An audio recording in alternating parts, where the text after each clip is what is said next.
All right, everybody, welcome to BO Boys for Sunday, January 26th. Fuck it, it's a raw feed. We're doing it live. I'm Clayton.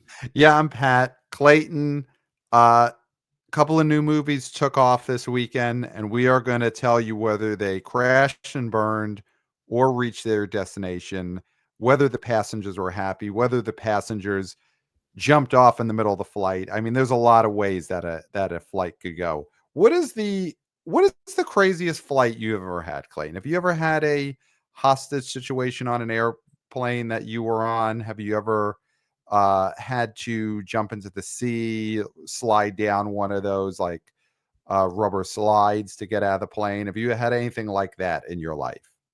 No, it's been No. very uneventful, and I hope it continues.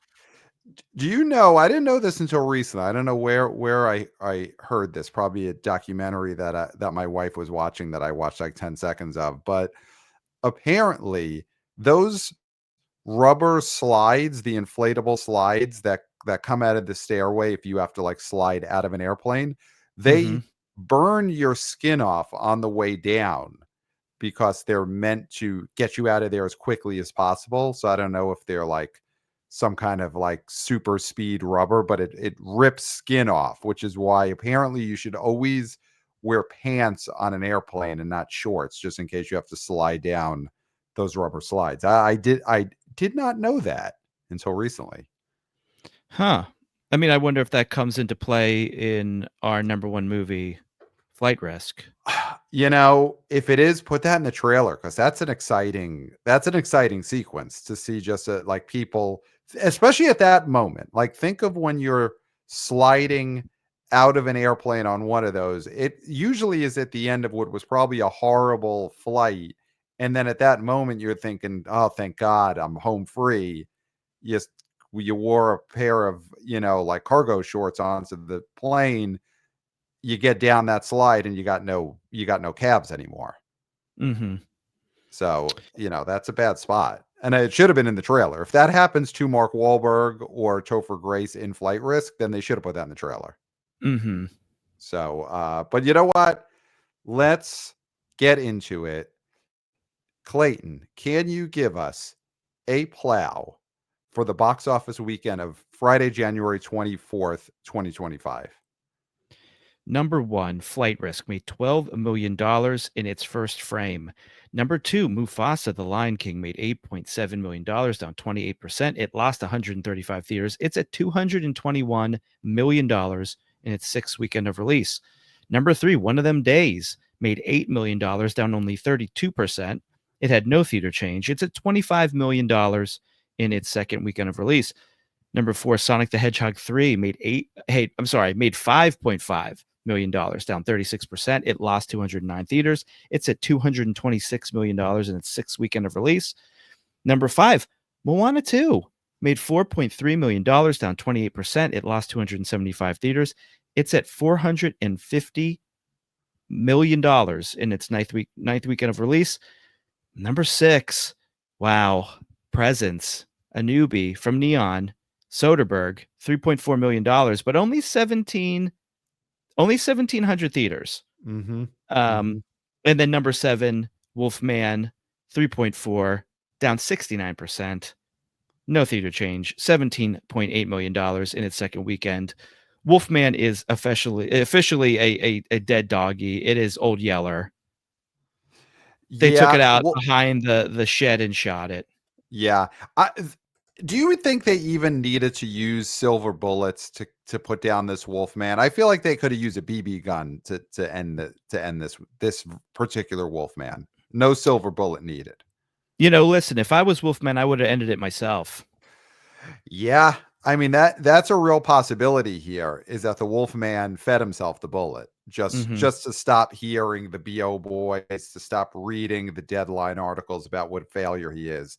Yeah, this could be a case of a wolf man feeding dog to its own steak, feeding Mm-hmm. steak to its own dog. Of course, Yeah. any Star is Born viewers would, of course, know that reference immediately if I would have said it correctly. Mm-hmm. Um, Yeah, Wolfman is done. Wolfman's a disaster. We'll never have to speak of this Wolfman again. This is going to be one of the most inconsequential wide releases of, I would say, the lifetime of the B.O. Boys show. Few movies will have mattered less than Charlie from Girls as Wolfman. Yeah, I mean, I don't think it is going to rebound or find another life anywhere else. I mean, obviously, it'll get watched a lot on Peacock when it drops on the cock. Will it Uh, will people watch it on the cock? I don't even know how much, and of course they'll watch it on the cock way more than if it had just originally dropped on the cock. Like if Wolfman had dropped on the cock without a theatrical component, zero people watch that. I mean, that's a nothing. But do you even think people are going to watch this on the cock in a couple of weeks? yeah, it's theatrical. I mean, people watch Yeah. Renfield on the cock. Yeah. They watch Renfield Some on the idiots cock. will watch anything. But even Renfield on the cock, you got that thumbnail of Nicolas Cage and to a much lesser degree Nicholas Holt, recognizable cock figures there. Mhm. Y- You think Charlie from Girls and Julia, not Jennifer, Julia Garner, their faces on a thumbnail are going to mean jack squat on the cock? I mean, I think you, avoid their faces and you just put Wolfman. You just put a wolf. Yeah. Yeah. I If anything, you put a picture of a wolf and you just put the words "This was in theaters," and let Mhm. people just like, "Oh, what was in theaters?" Yeah. And then let them by accident. At least the movie is played for 5 seconds before they discover it's Charlie from Girls in Wolfman. Um, Mhm. yeah, that movie is, of course, one of the disasters of the year. Um, Looking at some of these holders, of course, I mean, we're gonna get into the two newbies. Uh, I went to see this again today. Took my mom to the movies today. Great son, best son. We went to go see Complete Unknown. I've seen that before, so my second time seeing it. It looks like it lost theaters, which is a shame. Mhm. It lost 490 theaters, but only down 17%. I mean, we did our big Nom Nom Noms Reacts episode a couple of days ago. Classic app. Go check that out if you haven't. Emergency app. Complete Unknown is really the only holdover that is poised to get helped by the Oscar nominations. And it looks like it did because that drop is very low, even though it lost theaters. You wish Fox Searchlight and Disney, because Disney really owns all this, would have been able to, hey, let's get more theaters for this movie because it should be getting an Oscar bump. Mhm. So I went to a pack showing today. Obviously, New York Coastal Elite, home of Bob Dylan, at least, career wise, whatever he did up to that point before he came to New York doesn't matter. Mhm. But yeah, I mean, I would hope this movie gets itself a nice month leading into the Oscars. Yeah, I mean, the other one, and it's obviously not in the same amount of theaters, is The Brutalist Hmm. has at number 10 went up 46%, added 780 theaters. So it's getting a bit of a bump, but it's only at 9.3 million. And it's a 3.5 hour movie Yeah. that has a boring back half. So I don't know how much it's actually going to be able to make in its theatrical run. I mean, if it makes it up to what, 14, that'll be good. Yeah. Is there okay, should this have been a strategy for A24? Because this movie has the intermission, which I do love. I love the intermission. It's a great photo that they put up. Love that photo. But should they Is have it released AI? Did they make the photo with AI? that? You know what? That could be the next controversy that Amelia Perez Netflix, with the third party help of Harvey Weinstein, again, listen to our Oscar Reacts episode. That might be the next controversy that they drop on the Brutalist is that A24 use AI for the intermission photo. Mhm. But should A24 release this movie even right now as two movies? Do you think Brutalist Part 1, that is just the 90-minute first half that everyone likes or likes a lot more, would make more money than the full Brutalist 2-part 3.5 hour? Yeah, I Brutalist Part mean, 1, 90 minutes. Boom. mm, And then if you want to see Brutalist Part 2, you pay another ticket. yeah, I mean, that's a great gimmick for sure. Right. Right. And you're getting 2 movies up and in the top 10 this weekend. So you'd be like, wow, A24, Brutalist 1 and 2, both in the top 10. Or I would say Mhm. Brutalist 1 would be in the top 10. Brutalist 2 would probably bomb. Yeah, yeah, it'd probably be pretty low, yeah. Yeah. Yeah. And it's a tough call because I mean, obviously Mission Impossible Dead Reckoning Part 1, that was a mistake, Part 1. Mhm. But yeah, Brutalist Dead Reckoning Part 1, I do wonder if that would have done better than Full Brutalist. I mean, it could be something that they do, a after it wins the Oscar. Mm, If r it wins Best Picture, what you do is right. you release the first part, and the second part, and that's where you get your money. Right. Like, Because most um of the voters would have, uh, given it the award based on the first half anyway. yes, So yes, that's the everyone one loves you this want. first half. I mean, Yeah. I think what it is I think the Oscar should go to the first half of The Brutalist. And so It's anybody involved in the second half, right? Because the lead actress doesn't show up till the second half, really, right? Felicity Jones shows up after the photo, which may or may not So be then she AI. doesn't We get have an to confirm. Oscar. Right. Right, because she's only in the part 2 that no one likes. Yeah. And I think she gets disqualified from Best Supporting Actress. Yes, you get somebody else in there right now. Yeah, Or is that she gets up for voted Best on by Actress? viewers. She's up for Best Supporting Actress. Okay, okay. Yeah. You can never tell with this category fraud. Wow. So this is where you want to go right now. You're finally it's time for you to finally unload on category fraud. No, I mean, we just know that it happens all the time. I mean, it's like traveling in the NBA. It's just so rampant that the whole game has changed. Yeah. What do you think is a bigger problem? Too many threes in the NBA or too much category fraud at the Oscars? If you had a Well, they're magic both wand, what do you get rid of first? I mean, Oscars are more important. Yeah. I mean, both products are suffering, if you're being honest. Mhm. I Mhm. think the Oscars should be fixed because it's an American institution, Right, right. Yeah. you know? I do wonder. I know it's tough to split a movie in half, months into its run, but I think it's worth looking at your Fury 24. Mhm. Give us the Brutalist Part 1, 90 minutes. Boom. And you Uh, can show it more, right, right? I mean, you can show it more often. If it becomes a 90-minute movie, then that's like you can you can you can just double the amount of showings of the first part right. and then And relegate the second part to less showings so less showings or even like give people a takeaway after they leave Brutalist 1. Give them part 2 on on a say a DVD. CD-ROM. Yeah, or a Mhm. DVD. I was going old school CD-ROM with a QuickTime file on it. Here's the thing, you get a free digital download of the second part with your ticket. Okay. I was gonna say give them the CD-ROM, and then they boom got to pay the studio to get a CD-ROM player that they could connect to their computer. Mm. That's what you do. Would That's it what be you the do. price of a ticket? Yes, more expensive, more Okay. expensive. Yeah. So I think that's where you get them. They get home, they're like, oh great. Oh wait, how do I play this? They look at the CD-ROM, call this phone number at A24 to be able to buy an external drive that you could play this on. It just shows even with 824 being the hip sort of, you know, company studio at this moment, they just have a lack of imagination.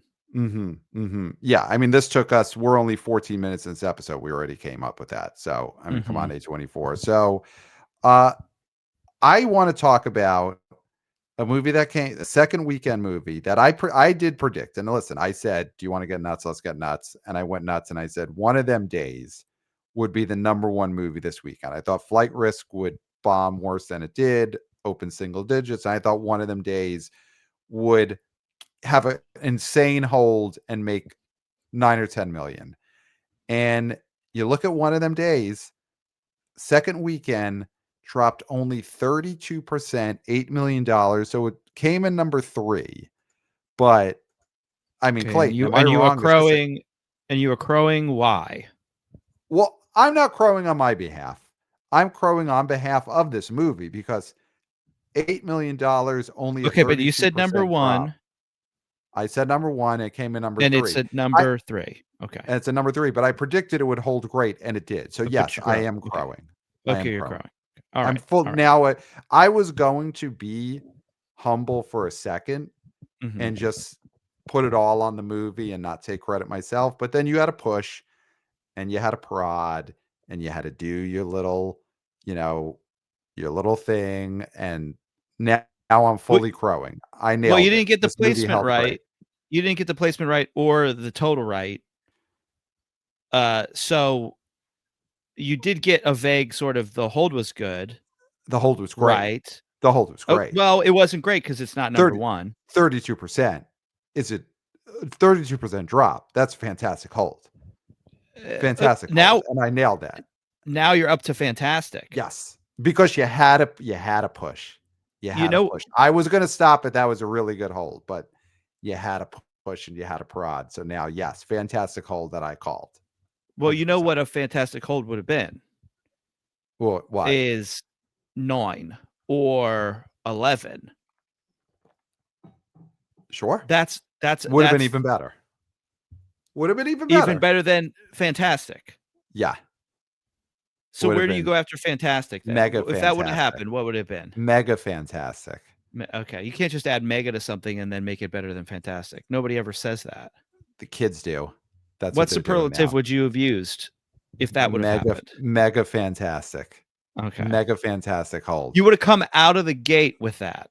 Out That of would the have been the gate. first thing First you would thing have I said. said. First thing, 100%. That's the descriptor you I would have would have said first. I would have said, "Clayton, look at this mega fantastic hold by one of them days." And you would have said, well, you would have, you would have pushed and prodded. I don't know how to go further than that. And it would have been a real shit show. But yes, I would have started with mega fantastic. So one of them But days, number yeah, 3 instead of yeah, number 1, like you said. 8 but 8 single digits instead of double digits, like you said. yeah, 32% hold, which is good. fantastic. So let's take me out of this right now. And I I'd know love to. you're really trying not to, but let's take me out of this right I'd now. love to. I'd love to. Well, I'm going to allow that to happen. So I'm taking myself out of it. $8 million. I mean, you tell me. What do you think of this second weekend hold? The movie's up to $25 million. Um, you know what? How about I put it in this context? Let's use this as the discussion point because we did get an email from listener Tavon, wannabe oh boy, sent us this email. Subject is Keke Palmer, the female Ryan Reynolds. Hello, Pat and Clayton. Has this weekend, or whenever you're reading this email, could be November 2032, shown that we finally have a new certified movie star in Keke Palmer. She's been a part of only 3 wide release films since 2019, Hustlers, Nope, and now One of Them Days, where she was an ensemble player, then co-headliner, and now lead of the film, respectively. Each picture has been a success at the domestic box office, latter 2 being wholly original ideas, making her only the second person to lead 2 original films to #1 weekend this decade, following part-time actor, full-time gin salesman Ryan Reynolds Lively. Do you see in Miss Palmer's future full-time movie stardom, part-time movie stardom, and full-time alcohol saleswoman, or something else entirely? Uh, Fantastic email. Thank you, wannabe oh boy, Tavon. Love Good also email. that. Good email. Wow. Had to go back to it. Had to push and prod. Now he's doing it to the listeners. Had to do it. So It was good. It was good. I Good is love that. good. I love that at the top. He gives us a little bit of business, says that we might be reading this email this weekend or November 2032. He knows the mailbag gets engorged and we lance Mhm. it when we lance it. But what do you think of this off the bat? His suggestion that Keke Palmer is on her way to movie stardom Ryan Reynolds movie Stardom, which involves selling booze. It's a good case he makes when you look at just the 3 wide release movies she's been a part of, because those are Mhm. 3 undeniable hit movies. Where, the first 2 have been undeniable hits, and now we've got one of them days starting its run. So give me your Keke Palmer thoughts. Well, I mean, I don't know how much credit she can get for the Jordan Peele film, because I think he sells that on his name, right? Mhm. This I think is the first movie that really is like, do people want to pay money to see Keke Palmer? And I think the answer is yes, Mhm. right? Because there's options for comedy movies everywhere on streaming. I mean, Mhm. they're churning them out. I mean, you turn on, you click onto Hulu and there's a new comedy movie starring John Cena and Aquafina every, other month. Mhm. And you could just stay home and watch that. But people said, I want to see Keke Palmer on the biggest screen possible. So, I Mhm. mean, I wouldn't say she's at Ryan Reynolds level, but I mean, here's the thing. Ryan Reynolds stumbled out of the gate several times. I mean, he's sort of like a bad he's like a he's a bad use case because he's a guy who just got so many chances and Right. just sort of pounded us into submission. I don't think Keke Palmer gets that opportunity. Keke Palmer can have the, like, 10-year just terrible run that Ryan Reynolds had pre-Deadpool. Mhm. Keke Palmer, an RIPD for Keke Palmer, She's done. she's done. And it's, of course, unfair, but that is what would happen. So Mhm. Keke Palmer has to uh, uh, have a much better batting average than a Ryan Reynolds to Yeah. then eventually become a gin What salesman he and movie star. Yeah, exactly what he was able to become right. out of sheer sort of, I don't know. Did we just all give up? Yeah, yeah. We all gave So up and gave in? yeah, Ryan Reynolds is really a case of just beating the earth into submission. That Mhm. is really the Ryan Reynolds story, is that earth finally threw its hands up and said, fine, okay, fine, Mhm. fine, fine. Um, Yeah. and Keke Palmer, yeah, I think, yeah, of course, you can't credit her. And the listener doesn't. She was an ensemble player in Hustlers. She was a co-star in Nope. I mean, in Nope, she is second or third lead. Obviously, it is like you said, Jordan Peele's the director, but he's the star of a movie like Nope. Mhm. But you look at the call sheet, she's second or third in that movie.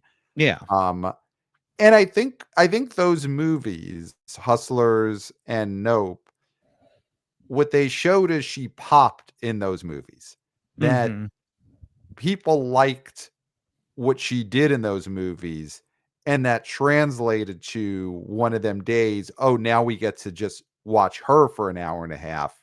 We're excited because we liked her in those other hit movies." Mhm. Mhm. Because there's people who could be in a hit movie, and then when it's time to put them on their own, the audience is saying, "Absolutely not." And I think you may have mentioned, uh, listen, Aquafina could possibly be someone who might be in that situation. Mhm. So I think that's what you take out of that is like she's passed the test. m- People liked her in the smaller parts. Now this movie obviously is doing well for the size of the movie.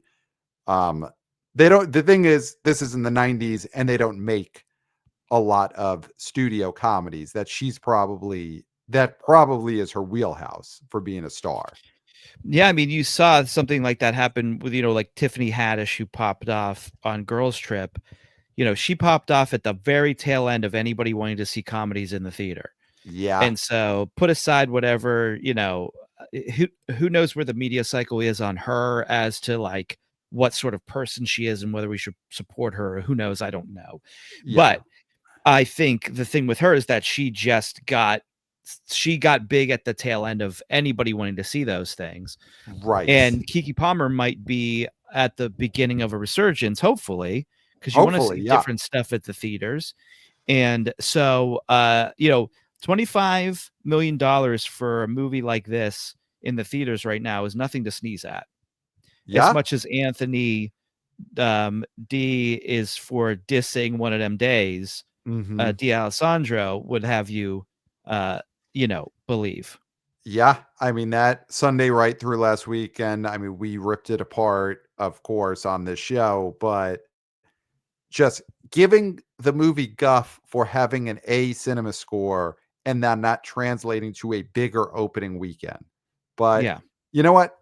Here you go. That A to cinema score, people like the movie, and it definitely translated to second weekend. And hopefully, at this rate, a movie made 8 million a second weekend. It's holding well. Now this is a movie that could tack on enough money to get itself into the 40s. You know, Mhm. 50 is a possibility. I mean, third weekend will really tell the tale there, but I think this movie could definitely get itself over 40 million domestic, which is Yeah, really a good spot. that'd be good. That'd be very good. Yeah. So she's on her way. This is a great successful next step for Keke Palmer. The issue is, what are the types of movies she could get going forward? This isn't the 90s where, you know, she could be then in a Farrelly Brothers comedy. That there's not a lot of something about Marys that are getting made in this current box office climate. I mean, she could be in a fairly movie, but it would be on a streamer. It would be on a streamer. It would be an Amazon Prime movie, or I guess a attempted prestige pick on Apple Plus, Mhm. Crapple T. Triple TV Plus. Yeah, yeah. So that's the problem, is that you're not. I'm just gonna look up real quick if there is a next Keke Palmer vehicle that is announced here. I assume it's going to be some kind of streaming show. And that's going to be really disappointing to see. Upcoming for Keke Palmer, being Mortal in production, the backup. I don't know if these are okay. Here's something I'm going to throw at you. Um, in pre-production for Keke Palmer, listed as 2025, Sister Act 3, the third installment of the Oh. Sister Act comedy franchise, stars Keke Palmer, Whoopi Goldberg. That is Okay. on IMDb. Uh, it's got a director listed as Tim Federle, who directed Ferdinand. Was that the animated bull movie? Yeah, that was the I believe animated. so, with Cena, speaking of Cena. Um, so that is a project that, I mean, this, I'm not seeing any information. This very possibly could be like a Apple, this could be a Paramount Plus type movie. I hope it's not. True, it's possible. Okay, well, I'm gonna throw some cold water on this already. This is fake. No, it's real, but it doesn't seem like it's spectacular. This looks like it's a Disney Plus project. That's terrible. It looks like this is a Disney Plus project. This is not a theatrical release. Sister Act 3. Um, there is a first look trailer that already came out. This looks like this is Disney Plus. Okay, Um, so that is some cold water. that's some cold water. Man, and that's the problem. That's the problem, is that Sister Act 3 with Keke Palmer donning the habit and Whoopi Goldberg being her trainer, being her Burgess Meredith at the box office, that could have been a star-making vehicle. That could have Mhm. been a movie that opens to like $22 million at the box office. And man, now we're off and running with Keke Palmer. and Well, instead it's going to drop on Disney Plus. but I mean, listen, not to relitigate this, but you thought that the Beverly Hills Cop movie that dropped on Netflix, and now we're not talking about like cementing any new stars in that project, but you thought that movie could do really well in theaters. Yeah. I disagreed strongly, and I think a a Sister Act 3, I just Hmm. question its mustiness. I just feel like it's pretty musty. But it's musty in the right way. I mean, I do think there's different kinds of must, and a 90s movie where kids have been watching that for years, and the people who grew up on as kids, they're adults who have shown it to their kids. That's the type of movie. I mean, look what we just saw. Obviously, it's not the same thing. What I'm going to say is a big special effects movie, but like, look at something like Beetlejuice, right? Came out in 1989 or 88 and was a hit in its time, but was not a blockbuster. But the second movie is just the perfect point of where you want your nostalgia to be right now. And a Sister Act movie, again, it's not Beetlejuice.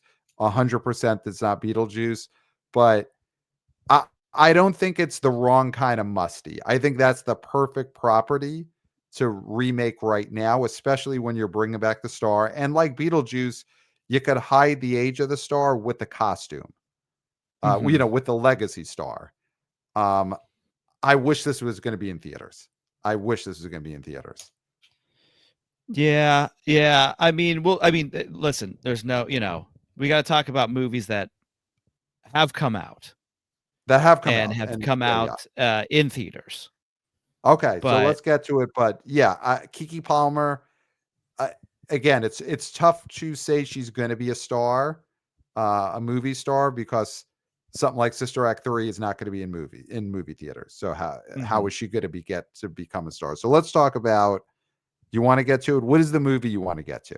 I Well, feel like Flight you're Risk, we chomping. got to talk about the Okay. number one movie, a Lionsgate film, second number one for Lionsgate this year. They're starting 2025 off in like, at least on paper, looking good, Yep. with number one movies, and those can't be discounted because Wolfman didn't get to number one, Yep. right? Wolfman Yep. can't say it was a number one movie. They can never say You, that.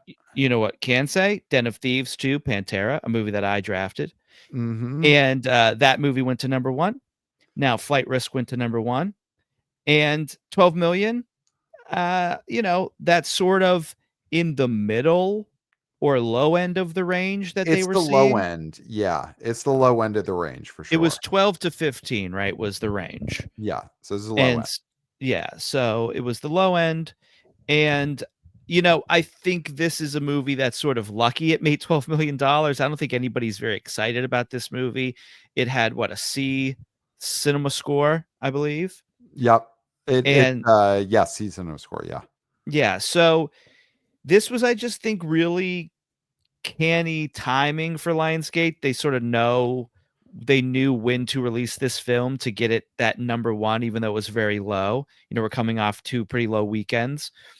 And so it's hard for me to say much about this movie. Like, Wahlberg seems to be in this weird purgatory of, single to low double digit openings for the last few movies he's made that have actually gone theatrical. Mhm. I think Mel Gibson, who is now uh, in a position in the I guess I mean, is he officially in the cabinet? He's the ambassador, co-ambassador to Hollywood with John Voight and Sly Stallone. I don't know if that is an official cabinet position. I mean, I don't think that's ever been a position, ambassador to Hollywood. So I'm sure they're trying to figure out whether or not he officially gets to be in the cabinet or not. But Hmm. he's definitely going to be busy. It may take him Yeah, away from directing, though I don't think it'll affect his ability to direct a Flight Risk 2, which probably is never going to get greenlit after yeah. this opening weekend. Um, yeah, the Mel thing. Okay, the Mel aspect of this. This is it is a very we talked about this. This is the schlockiest movie Mel Gibson has ever directed. You look at everything he's Yes. directed at this point, everything he's directed could have been in the Oscar conversation if it wasn't already. And he's Braveheart was, of course, and Hacksaw Ridge were real Oscar movies. Passion of the Christ, Apocalypto were in the conversation. Flight Risk, the first time that he's directed schlock. Mm-hmm. Mm-hmm. And does this mean that Mel Gibson is going to be a schlock director and even a schlockier director going forward? And is there a Well, way out of schlock from Mel as a director? As an actor, he is in schlock. He is in red box yes. schlock forever, and that is where he will be. And it is what it is. But as a director, is he now a schlockmeister?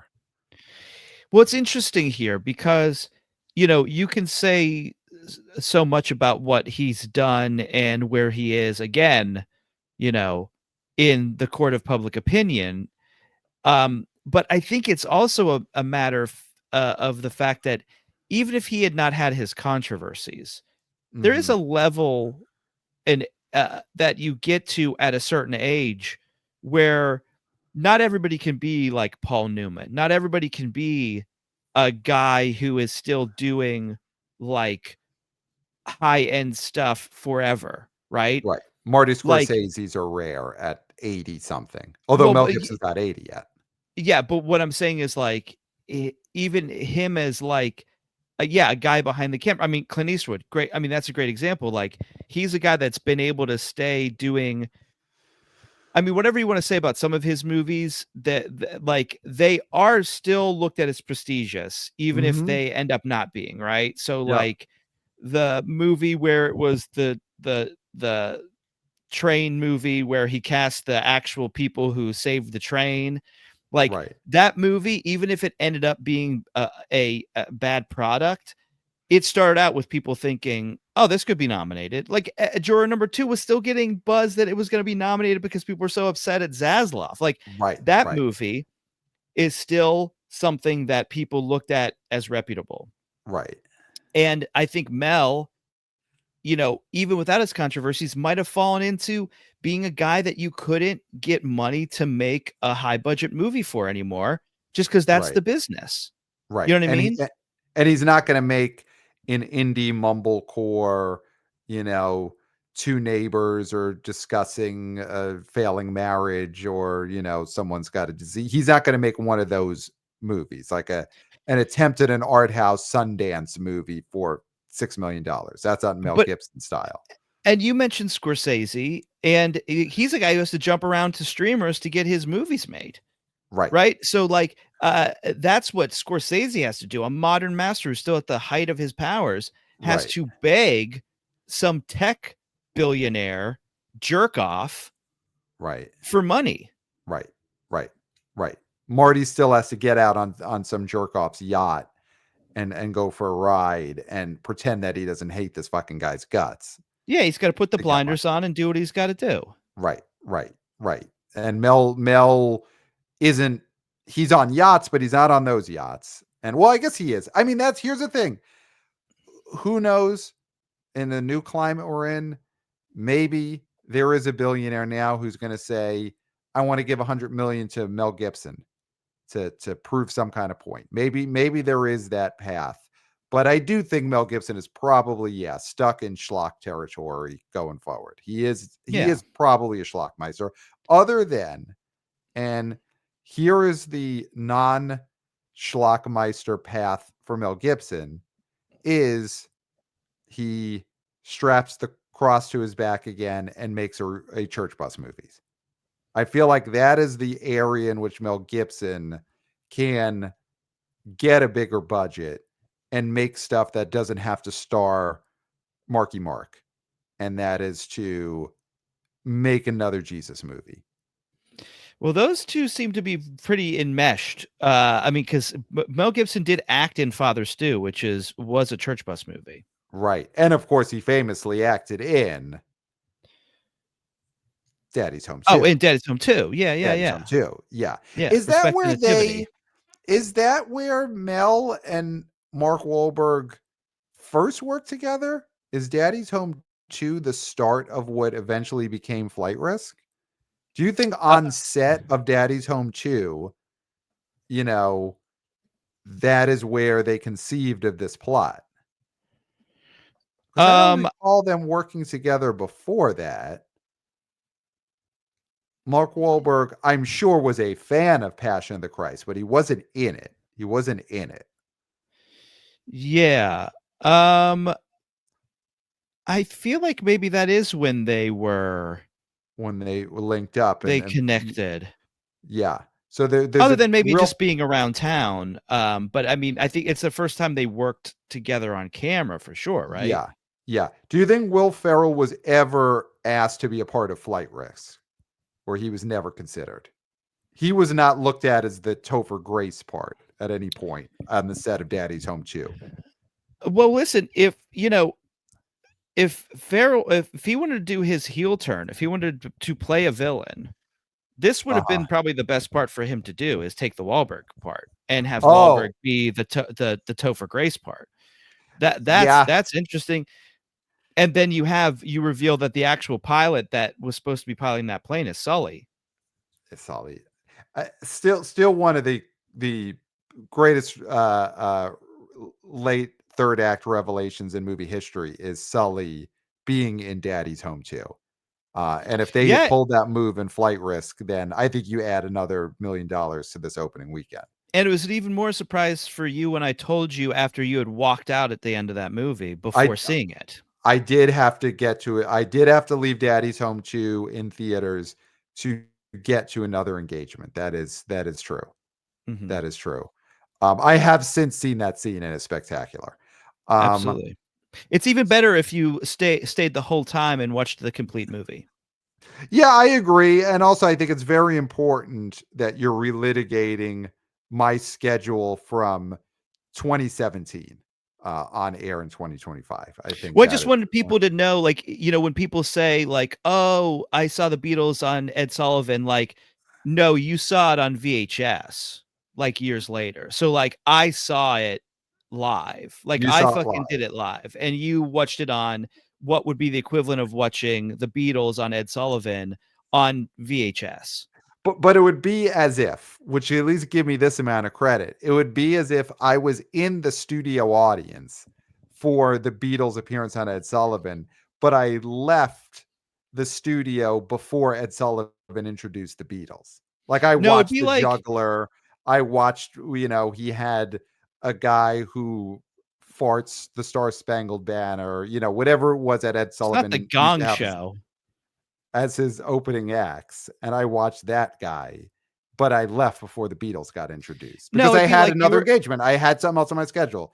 I saw that guy fart the Star Spangled Banner. I saw the Sword Swallower, and then I just had to leave the studio before the Beatles. I mean, it's more like you were at home and you watched the sword swallower and you watched the farting person, and then you stood up and said, "I'm gonna go take a crap," and then you went and you took a crap I was during at the the theater. Beatles. I No, was you at the weren't. theater. I was at the theater. I was at Daddy's Home 2. I saw it in the theater. I just had to leave the screening early because I had another engagement. You had to. You had So to. You just I had to. I just had to. So I didn't see Sully in the theater, but I Mhm. saw the beginning of the movie. So Mel Gibson, do you think he pivots to a church bus movie for his next directorial effort? Or do you think he stays action schlock, Lionsgate, directs movies that could open to 10 to 12 million dollars? Yeah, I mean, it depends on, what his new capacity is here as what is he now? He's the Ambassador to Hollywood, one of King the John ambassadors Boyce to life. Hollywood. Yeah. So who knows how much time this takes up? Does he have a chance to do another schlocky movie in the 4 years, of the administration? Or like you said, is this a way for him to connect it to some of these guys and beg to make his next big passion project? Right. Like, and You when you know, say passion project, you literally mean a passion sequel. the sequel to Yeah. Passion of the Christ. Yeah. Yeah. Um, which I guess for during filming could just be listed as Passion Project. Mel Gibson's Yes. Passion Project. Yeah. Yeah. Um, Mark Wahlberg. So this movie opens to 12 million. Is this where Mark Wahlberg is at? Where he is?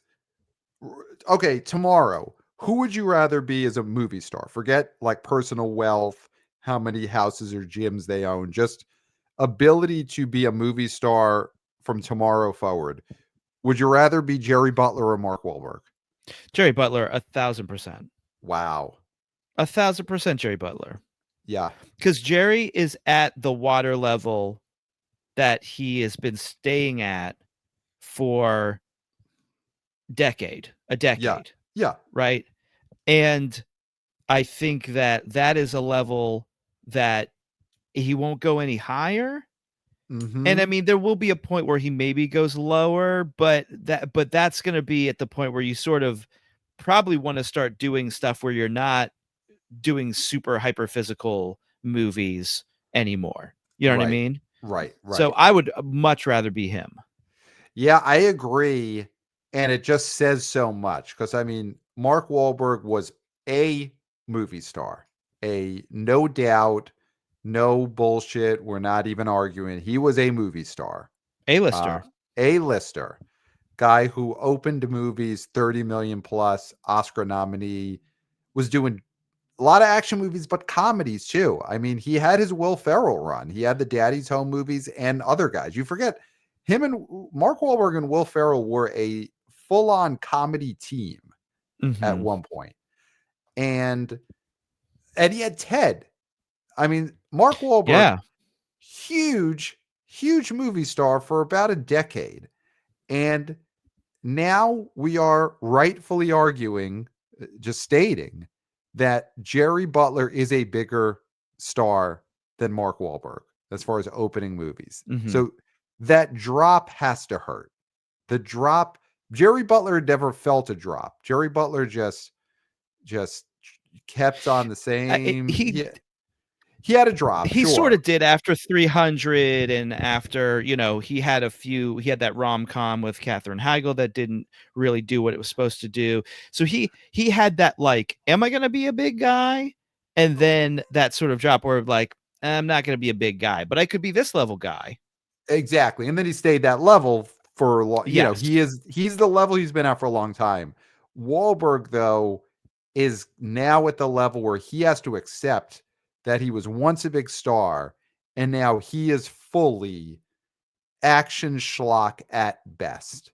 And it's not Yeah. coming back. I think that the thing here is I don't really see a redemption renewal arc for Mark Wahlberg going forward. I don't think that's going to happen. I don't think the filmmakers are really going to try very hard to make that happen. And I don't see a world in which the audience really comes back to him in a big way.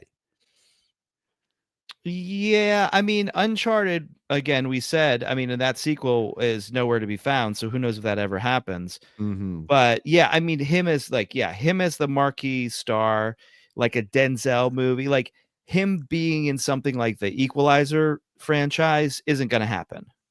Yes. Like he Yes. won't have an Equalizer level franchise ever again Right. in the theaters. Right, right. Well, I mean, Denzel, obviously Denzel's Denzel, but he's also a guy that relevant filmmakers always wanted to put in their big.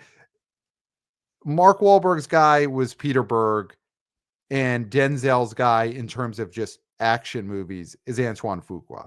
Mm-hmm. So Denzel was just always operating at a much higher level than Mark Wahlberg is going to. Peter Berg is not going to hook up with Mark Wahlberg for some big project in 2026. Audiences do not care.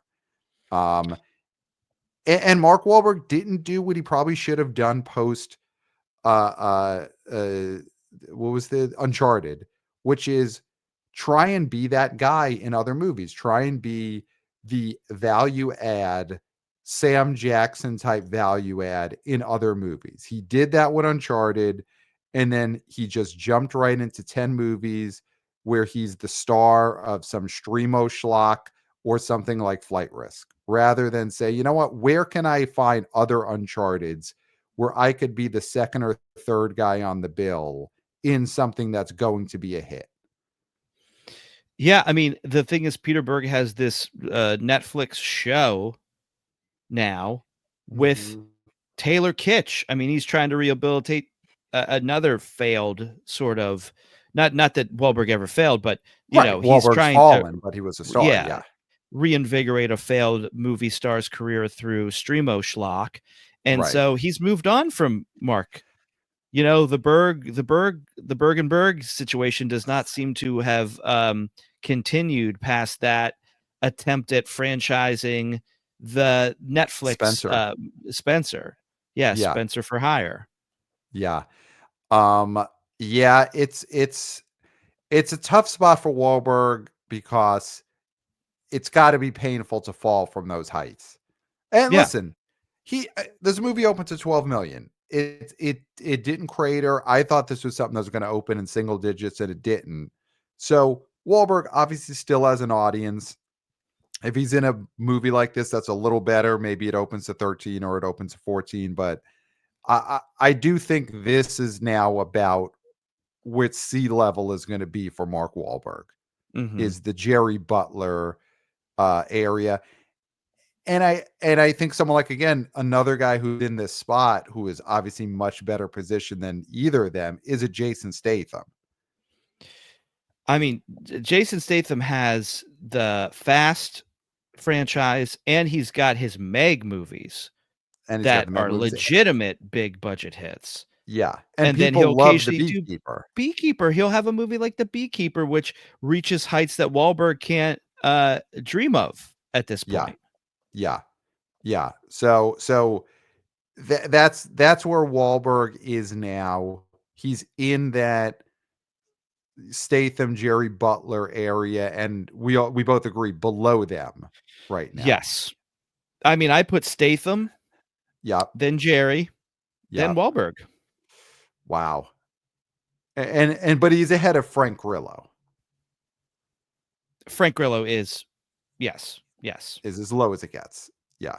And he's also yeah, he's I think Liam Neeson is just a butt hair above Frank Grillo at this point. Okay. I mean, the Naked Gun movie could change all that. The Naked Gun movie, here's the thing, and I think they made the right choice going with Liam Neeson instead. The Naked Gun is the type of movie that a Mark Wahlberg probably could have used.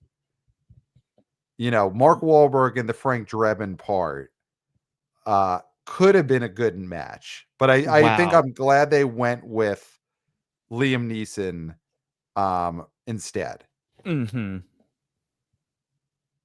But Yeah, I think he would have that would have been a tough fit, I think, Wahlberg yeah, as Drebin. yeah. Though comedy's been as big a part of Wahlberg's movie star career as action movies. Comedy might be his way back. A Daddy's Home 3, though that probably would be a straight to streamo situation. No, he does comedy movies on Streamo. I mean, that's the thing, is he is doing those movies. They're just on Amazon and Netflix, and Yeah, nobody cares. yeah, yeah. Is there a big screen Fairley Brothers Mark Wahlberg Keke Palmer vehicle that could happen, or is that a nightmare for everyone involved? Stuck on You Too. Just make Wow. it happen. Just Stuck Make on it You happen. Too.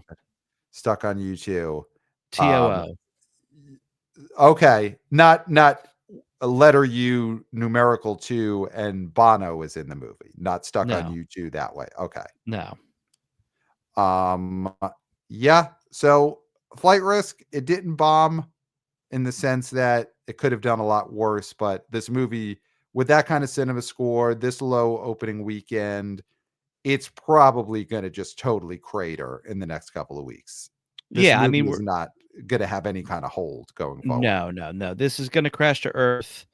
I mean, the only benefit, the only good thing coming up for this movie is that next weekend there's no football Yep. because the Super Bowl is not that weekend.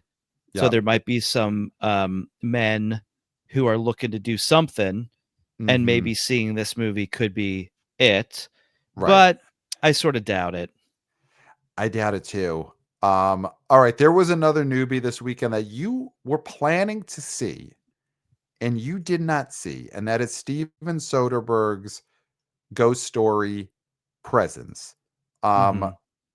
Clayton, how close did you personally get to seeing this in a movie theater? Well, I mean, the tickets were purchased, Okay. and then, best laid plans, as they say. Right. And the other option would have been to go to, and I don't want to disclose where I live, Right. but Right. there is a Regal cinema uh pretty close walking distance from where I currently reside. And Okay.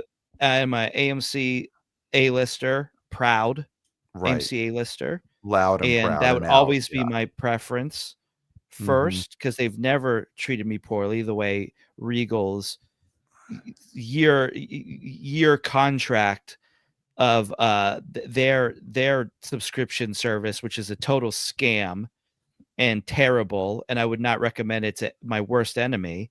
Mm-hmm. Worst year of my life being a member of that.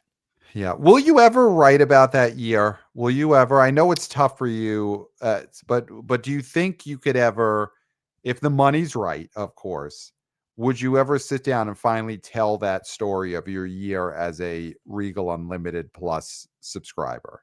Only when I'm terminal, Yeah. because I Okay. feel like I would have the perspective to really put it into sort of words and Yeah. be able to speak about the unspeakable. Right. Right. Right. Knowing the end is near. You want that. You want that book released posthumously.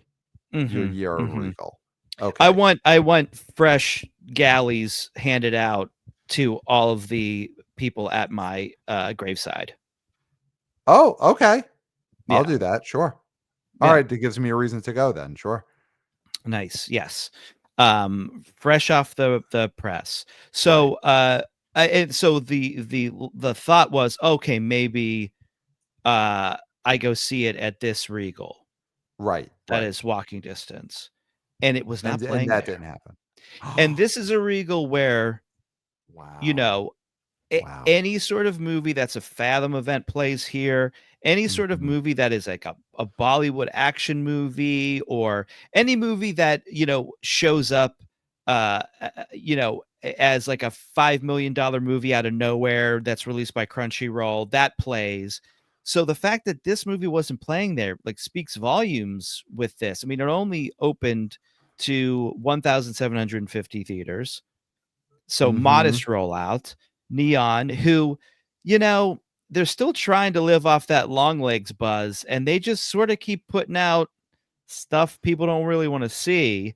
Right. Now, Right. the monkey might make a difference because it's Oz Perkins, and he's the long legs guy. Mhm.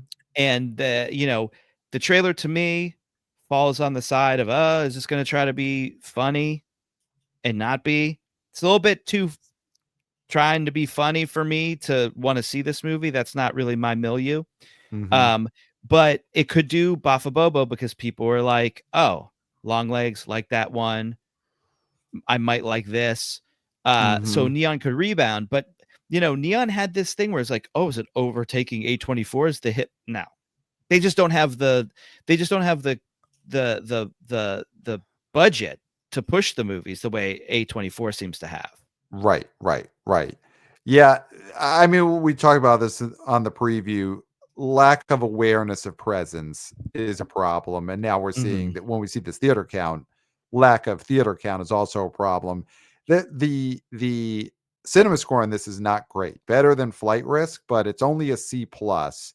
Mhm. And we had our chief correspondent, Brett Arnold of the New Flesh, on the preview episode for this, and he had seen Presence, liked it a lot, but his review of it, his positive review of it, is not the type of review that says something is going to be a horror movie hit because he was Mm-hmm. talking about how it's slow and it's sad and it makes you think about the nature of existence, which again, I am looking forward to Presence. I do want to see it. A Ghost Story was my favorite movie of the year it came out, and this feels a lot like that. But those are not adjectives for a movie that a general horror loving audience probably wants to see. And that's what happened here. This is probably a very good drama that uses horror elements, Mm-hmm. but it's not a crowd pleasing horror movie. And probably a lot of people who did go this weekend thought a horror movie from the guy who directed Out of Sight, and then you get a slow movie about how we're all gonna be in a box someday. Yeah, yeah. It's not, even though I thought not Nosferatu was a long, boring slog, I do think there was a thing to latch onto there that I think even a general public would, you know, enjoy. And I think Presence, from how it was described to us, seems like it'd be a lot harder to grasp by like a general audience, Yeah, you know, yeah, and they would probably just be bored. And so, yeah. So, I mean, it looks like this thing is sort of DOA. Um, and, you know, if it's a really great quality movie, then that's a shame. But again, it didn't just get dumped on a streamer. And I know we Ex- beat that drum, but like, it's just going to make, once Presence drops somewhere, people are going to vaguely remember that it was on a marquee somewhere and want to watch it more. 100%. It's so much better that this is a neon release in theaters. It made its 3.5 million this weekend. If it, ends up making $6 million total domestic in its run, that's money. And then that is going to make it that much more of a something for people to watch when it ends up on Prime or Paramount Plus or wherever it ends up. Mm-hmm. So glad to see it's in the theater. We'll get on our weekend preview. We'll talk about some new horror that's coming out next Friday that I think does have a much better chance of being an audience pleaser than something Yeah. like Presence did. So I don't think Presence underperformed at all. It probably hit what the ceiling for this movie always could have been. Yeah. Yeah. Truly. Well, Um, and Soderbergh has another movie coming out later in a few months, that Fassbender movie with, gosh, what's Kate her Blanchett, name? Yeah, Tar, Lydia Tar. with, and it just looks like such a run of the mill. Uh it's like a boring Mr. and Mrs. Smith. Okay. And Okay. so I'm just questioning, again, glad it's going to theaters. I'm just questioning who is the who is the audience for it. Yeah. I will see as we get closer to that. I haven't seen a trailer for that, but I feel like Fassbender as a movie star is a experiment that has already been decided uh, a while ago. And we saw that trailer together, Pat. Did It was just we? so boring. Yeah, it's so boring you forgot it. Wow. What was that Because before? I made the same comment about it being a boring Mr. and Mrs. Smith. Oh, I It can't was believe I don't before remember we that. saw A Complete Unknown during the holidays. Oh, interesting. Interesting. Okay. All right. Yeah. I can't believe I forgot that comment. That's stunning. But my apologies to Yeah. whoever needs them. So anything else in this top 10 that we didn't cover? I feel like everything has Nah. been holdovers for a long time here. No new milestones here. And no one had Flight Risk in our box office fantasy league, right? That is an undrafted film. That is undrafted. That is an undrafted film. Okay, interesting. So nothing really pertinent happened in the box office fantasy league. Although Den of Thieves, your film Den of Thieves Over 2 30. Pantera got itself over 30. It's a 31.8. So the next milestone for that to get you points, because of course in our league every 5 million domestic you earn a point. So the next milestone is you need this movie to get over 35 million total, which it will, right? It looks like it It will. will, because it made 3 million last week. I think by Yeah, the end of the run, we're probably looking at right under 40. So I mean, I don't think I'm going to get to 40, but I think I could safely say I got another point out of this baby coming. Of course, right. had that number 1 showing, which Wolfman did not, and Flight Risk did. So it's almost like, what would have been the better pick here? Is Flight Risk or Wolfman?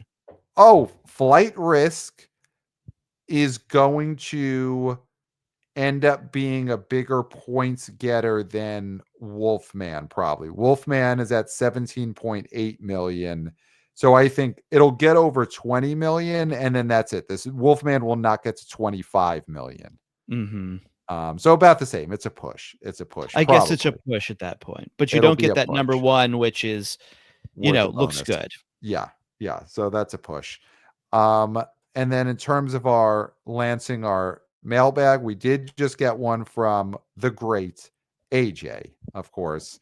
One of our favorite listeners attended one of our live shows. So AJ wrote subjects, all caps, wrote cowards, 3 exclamation points. Paramount not releasing box office info for Better Man is the biggest act of box office cowardice we've seen in a long time, much worse than Searchlight not releasing Night Bitch numbers. Even Kevin Costner publicly reported his journey to dehousement. Who are the real CGI dancing monkeys now? Paramount. Love, AJ, formerly Austin. So AJ, yep. thank you, AJ. Yeah, I mean, Paramount has stopped reporting on Better Man, the Robbie Williams as a monkey movie. Mm-hmm. This whole thing has been a fiasco. I think we haven't talked about it much, but this movie, Better Man, also bombed in the UK, where we'd heard for months and months and months and months that Robbie Williams was supposedly, the most famous man alive out in the UK. And then this movie bombs out there too. Yeah. So it's a disaster everywhere. Robbie Williams is a disgrace, worldwide disgrace. Don't blame the monkey, of course. It's not the monkey's fault. Monkey's Oscar nominated. Monkey's Oscar nominated. Yeah. There's several monkeys got nominated for Oscars this week. I mean, the Planet of the Apes got Oscar noms. I mean, of course, snubbed the greatest cinematic monkey of them all, King Kong. Kong. No Oscar nominations for Kong. Disgrace. Talk But about cowards. They're not going to have Kong come out first thing. Oscars say, What are you guys thinking? yeah. What are you guys thinking? What do you guys want to talk about? Yeah. That's What do you how want you to talk start about? the Oscars. King Kong coming Yeah. out. What do you guys want to talk about? So, Paramount, biggest cowards of the year so far, right? For not releasing the Better Man numbers anymore.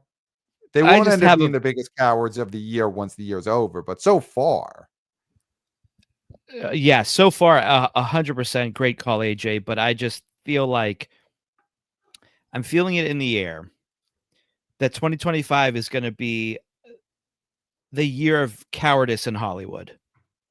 okay, I feel like the cowardice is only beginning. okay.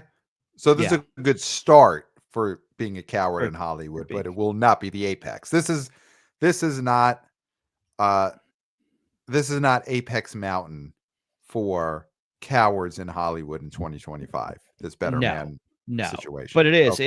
it is definitely, of this young year, Mm-hmm. one of the most cowardly acts for sure. Yeah. Yeah. Because if you're willing to release a movie, right, you gotta, that's the game. You can't just take your ball and go home. Mm-hmm. You gotta play until the game is over. And if that movie's still in theaters, you gotta let us know. Mm-hmm. That's our pact. That is the pact that we have with these studios, is that we report it, you report it and we report on it. And if Right. that gets broken, then you're Netflix. Then Paramount, you're Netflix. Right. Right. You're Right. Netflix. Right. And on one hand, I guess Paramount would rather be Netflix than be Paramount, but morally, they definitely don't want to be Netflix instead of being Paramount. You No. should still want to be the moral Paramount rather than what Netflix is, unless you just be cowards long enough that you end up morally Netflix. Yeah. Yeah. Yeah. So hopefully, listen, it's a it's a unique circumstance in that somehow it's a movie that was released that was about the life of Robbie Williams, and when that happens, all bets are off. So you want to avoid being in that situation in general if you're a studio. Mm-hmm.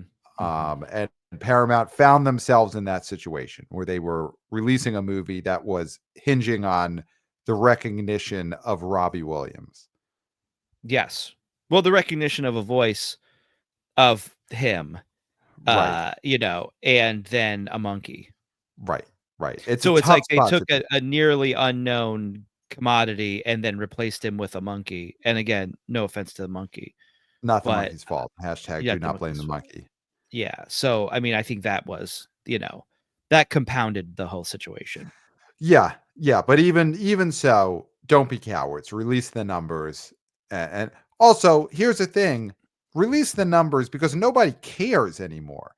This is a story because they're not releasing the numbers for Better Man. Absolutely. Yeah.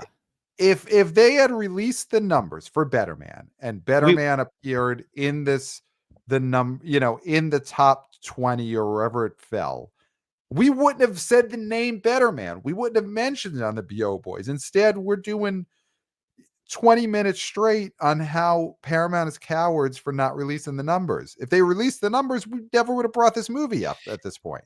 look at Sony. All Look at right. some. Craven the Hunter, Mhm. $45,000, down 64%. It lost 192 theaters. It made $24.8 million in its seventh weekend. That's not a movie we would mention on the show, Right. right? Right. We would not Unless mention it. unless we were mentioning how Better Man didn't do what Craven did and Right. didn't do what Sony did, which is Right. continue to release the numbers on an absolute stinker of a bomb, because Craven is such a bomb. that is the pact that we made, is Yeah. that it doesn't we will not mention the $45,000 the stinker made because we don't want to beat a dead horse. So we didn't Right. do it. And we We normally didn't do wouldn't it. do it, but I'm explaining a point, Right. Right. right? So Better Man, you would have been safe next to Craven, next to the Seed of the Sacred Fig, next to Liza, the truly terrific, absolutely true story, which sounds like you named that movie. Uh, All We Imagine as Mega Light. a mega truly terrific, absolutely true story. That's what I would have named the Liza movie. I would have got mega Absolutely. in there. Yeah. Absolutely. So those are all movies that we wouldn't mention. Yep. And Better Man, you would have been in that. You would have been in that. So here's another victim of what Paramount did. Because Paramount did not release the numbers for Better Man, we were forced to use Craven the Hunter as an example Mhm. and state its terrible box office. Its seventh weekend box office, $45,000. We only stated that on this show because of what Paramount did by not releasing the numbers for Better Man. So, Yeah. because of their actions, Sony and Craven the Hunter are getting lambasted when they otherwise wouldn't have, when they otherwise would have been safe. And they now are victimized by the cowardice of Paramount and Better Man. So, Because yeah. Craven, don't come to us. Don't come. Why are you making fun of my $45,000 seventh weekend? It's not the BO Boys' fault that we had to state that on air. It's take it up with Paramount. Take it up Mhm. with Paramount and what they did. Yeah. Cuz sometimes when you do a bad thing, people who do the right thing suffer. Mm-hmm. Mm-hmm. Exactly. Craven the Hunter suffered because they did the right thing. They reported that $45,000 they made in week 7, which is a disgrace, which is a disgustingly low number, Mhm. which we It's never would have. laughable. It's laughable. And we never, ever would have talked about it on this episode No. if not for Paramount and their cowardice. Mhm. Never would have said that. We never would have. Guess what I'm going to do? Because of what Paramount has made me do. What? I am going to on air say that this weekend, Kraven the Hunter had a per screen average of $245 in its Wow. 7th weekend. And I never intended to say that on this episode.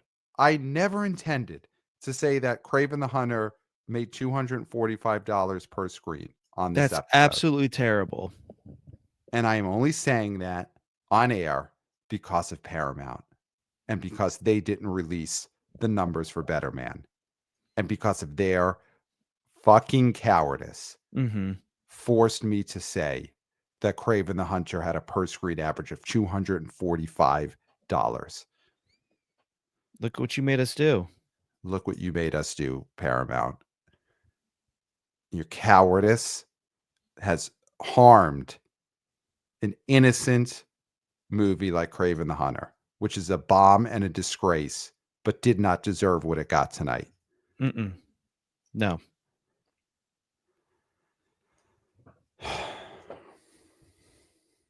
It's hard. Yeah, it's upsetting to do these things. It's upsetting.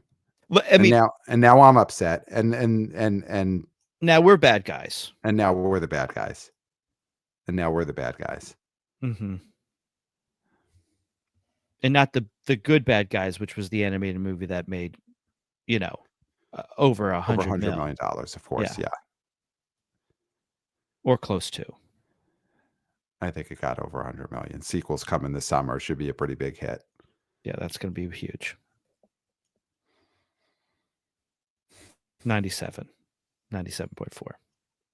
So it almost got there. Second one will go way over. Yeah. Definitely.